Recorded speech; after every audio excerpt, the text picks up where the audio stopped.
Hi, Steve like J.Racenstein, and today we're going to discuss the ladder lock.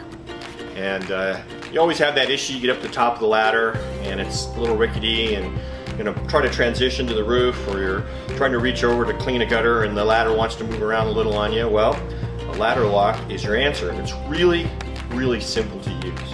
Alright, when you put it on the gutter next to the ladder, you make sure that the gutter goes all the way up and hits into the top of the jaw where the pivot point is.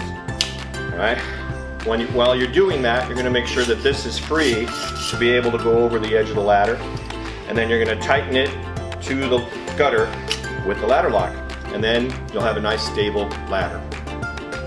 Let's go see how.